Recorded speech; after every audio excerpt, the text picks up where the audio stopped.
In a quiet little town nestled between rolling hills and a sparkling river, there lived an elderly woman named Evelyn Harper. Everyone called her Grandma Evie. She was 82 years old, with soft silver hair tied in a bun, kind blue eyes that crinkled when she smiled, and hands that told stories of a lifetime of love and hard work. Her small cottage was painted pale yellow, with a garden full of roses and a kitchen that always smelled like fresh-baked cookies. Grandma Evie had been baking cookies for as long as anyone could remember. Her special recipe was for chocolate chip cookies. Big gooey ones with extra chips and a hint of vanilla that made them melt in your mouth. These weren't just any cookies. They were symbols of joy. Every holiday, every birthday, every sad day in the neighborhood, Grandma Evie would bake a batch and share them. Kids would run to her door after school. Neighbors would stop by for tea, and even the mailman knew to linger a bit longer on her porch. But life hadn't always been easy for Grandma Evie. 50 years ago, she had married the love of her life, Thomas. He was a kind man with a big laugh, who worked as a carpenter and built the very cottage they lived in. They had one daughter, Lily, who grew up running through that garden. Lily married young and moved to the city with her husband, Mark. They had a little girl named Sarah, Grandma Evie's only granddaughter. Then, tragedy struck. When Sarah was just 5, Lily and Mark died in a car accident on a rainy night. Grandma Evie and Thomas took Sarah in without a second thought. They raised her with all the love they had. Thomas taught Sarah how to build birdhouses, and Evie taught her how to bake those famous cookies. The kitchen became their special place, flour on their noses, laughter filling the air. Sarah grew up happy, calling them Mum and Dad in her heart. But when Thomas passed away from a sudden heart attack 10 years ago, everything changed. Sarah, now in college, visited less often. She got a job far away, married, and started her own family. Phone calls became shorter. Visits turned into once a year.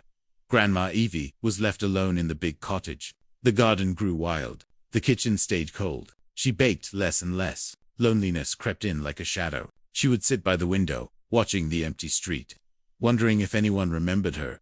One winter day, as snow gently fell outside, Grandma Evie decided to bake one last batch of cookies. My last cookie, she whispered to herself. She didn't mean just one cookie. She meant her final batch ever. Her hands shook as she measured the flour. Her heart felt heavy. She thought about Thomas, about Lily, about Sarah. Tears fell into the dough as she mixed in the chocolate chips. I have no one left, she said aloud. What's the point anymore? She shaped the dough into perfect rounds and placed them on the tray. As the oven warmed up, she sat at the kitchen table, staring at the recipe card in her handwriting. It was faded from years of use. On the back, Thomas had scribbled a note long ago. These cookies saved my heart the day I met you. Grandma Evie smiled sadly. She put the tray in the oven and set the timer. Then, she walked to the living room, sat in her rocking chair, and closed her eyes. The loneliness was too much. She felt tired, so very tired. Outside, the snow piled up. No one came by that day. The town was quiet under the blanket of white. But something unexpected happened. A small, scruffy cat appeared at the back door. He was gray with white paws, thin and shivering. His fur was matted from the cold. He meowed weakly, pawing at the glass. Grandma Evie heard the sound and opened the door. The cat darted in, shaking off snow. He looked up at her with big green eyes. "Oh, you poor thing," she said softly. She didn't have pets. Thomas had been allergic, but her heart softened. She gave the cat some milk from the fridge. He lapped it up hungrily. The timer beeped. Grandma Evie took out the cookies. They smelled wonderful, just like old times. The cat jumped onto the counter, sniffing curiously. "Get down, you rascal," she said, but there was no anger in her voice. She broke off a small piece of cookie plain, without chocolate, since it was bad for cats, and gave it to him. He nibbled it gently. She named him Whiskers that day. He didn't leave. He curled up on the rug by the fireplace, as if he belonged there. Days turned into weeks. Whiskers stayed. He followed Grandma Evie everywhere. In the morning, he sat on the windowsill, watching birds. At night, he slept at the foot of her bed, purring softly. At first, Grandma Evie just tolerated him. "You're a stray, you know. You can't stay forever," she'd say. But deep down, she was glad for the company. Someone to talk to. Someone who listened without judging.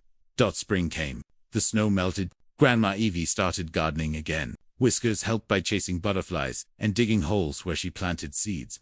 She laughed for the first time in years when he pounced on a leaf.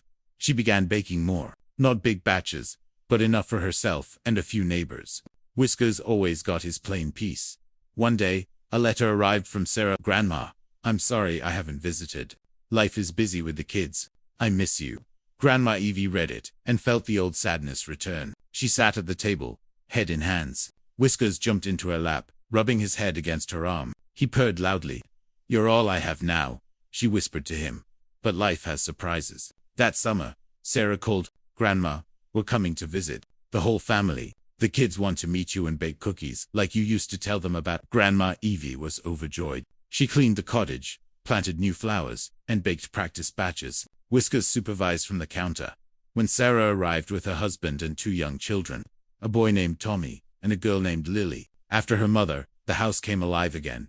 The kids adored Whiskers. He's so fluffy, little Lily said, petting him gently.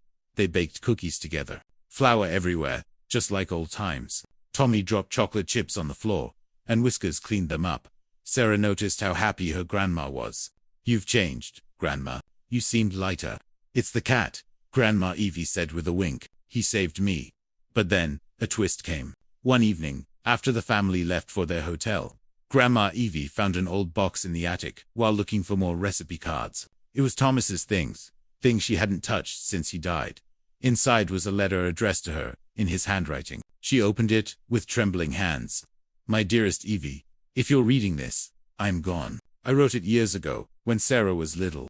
I wanted to tell you something important. Remember the day we took Sarah in?